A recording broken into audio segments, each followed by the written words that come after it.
yaa ngi dégg maanaam julli gi ko fi mujj a fekk fajar gi da ko julli si foofu dinaa fi jaare wax leneen lu am solo mooy Sëñ Tuubaa xutba wam sasin bi nga xam ne moom la Cheikh Mouhamadou Lamine Diop Dagana def mooy xutba bu wam sasin mooy xutba bi mujj a def nga xam ne ci gaaw bi la ko def dibéer ca fajar ga julli si wut fukki fan ak juróom benn ci weeru tam xarit bis boobu tollu ab gaawu sëñ Mat Lamin nee na ci la ko def mooy waxtaan yu mujj waxtaan ak jaam yi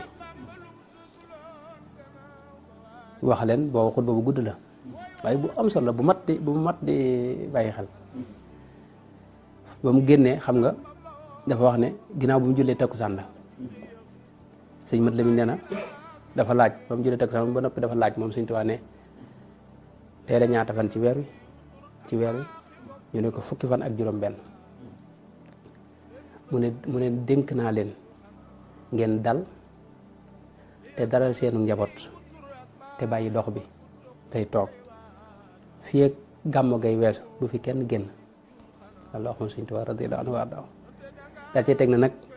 ni ngeen jaamu yàlla mi leen dimbali def leen tawfeex ngeen mën koo jaamu ndax am na ñoo xam ne que tënk na leen xëy na sababu seeni bàkkaar wala seenu kéefar tax muyu leen xéewalu ñu mën ko jaamu kon neen xéewalu jaamu yàlla na ngeen ko fonk daal cee teg ne war ngeen a xamit ndigali yàlla yi nga xam ne moo leen di mën a may aljana ndigal yooyu neen ko xam te ngooy ci su ngeen ko defee di ngeen texe adduna ak alaxira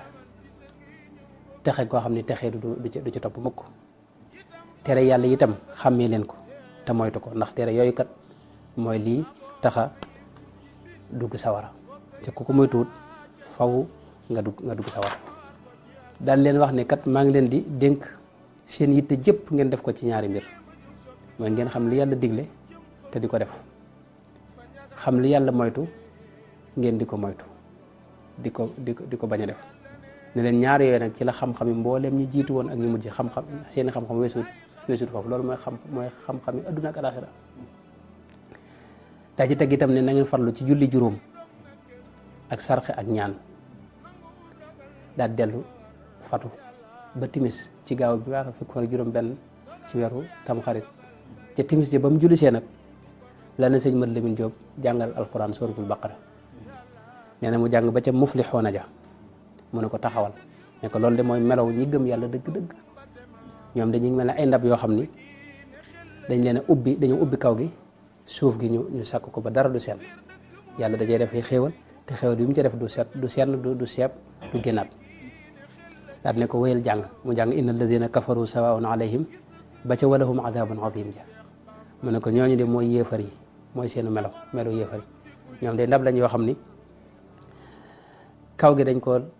kaske dañ ko tëj dara mënta dugg ci ñoom lu yàlla taw ay xéewal du agsi ci ñoom daal ne ko wéyal jàng mu jàng wa min annaasi man yaqulu amanna billahi ba ca wa ma yuxaadicuuna illa anfusahum wa ma yashcuruuna mu ne ko taxawal mu ne ko loolu mooy naafiq yi nga xam ne nag ñoom ñu ngi mel ne ay ndab yoo xam ne seen kaw ubbiku na xéewal mën na ca tabbi waaye suuf ga dara da ko téewut maanaam suuf ga itam daa ubbiku nga xam ne lu ca tabbi day jàll dara du fa taxaw ci ñoom daal ne nag maa ngi leen di yee nag ci menn mbir loolu mooy shahid bi moo tax li tax may wax indi wax ji ne li mu wax ne yuminuuna bi ma unzila ilayka wa ma unzila min qablik yuminuuna bi ma unzila ilayka mooy dañoo gëm li yàlla wàcc ci yow muy alquran lañ gëm ñoom ñi gëm dëgg faaw ñu gëm alquran wa ma unzila min qablika mooy la jiitu alquran ne leen loolu nag xikma bi mooy yàlla li muy aaya fi mooy taxassub wal xikmatu fi dikrihi huna annahyu an taassubi kama waqaa lil yahudi wan nasara baat boobu la wax daal di ne wëriñ dugg ca biir ci timit mooy yàlla lim leen jubloo moytuloo foofu mooy taasub mooy parloo ni ko yahudi yi ak nasaraan yi defee kenn ku ne wax na sa morom nekkoo ci dara loolu la mujj dénkaane mo Sëñ Tuubaa daal dugg ci biir julli si na fajar waaye fajar gi waxaatut ak nit ñi muy fajaru dibéer gi boobu la mujj julli si nag ca yor ba xam nga la wax sëñ Seex Fatta ko ne ko xoolal sëñ Afe bu fi nekkee bu julli jotee mu jiite mooy sëñ Afee julli tisbaar yi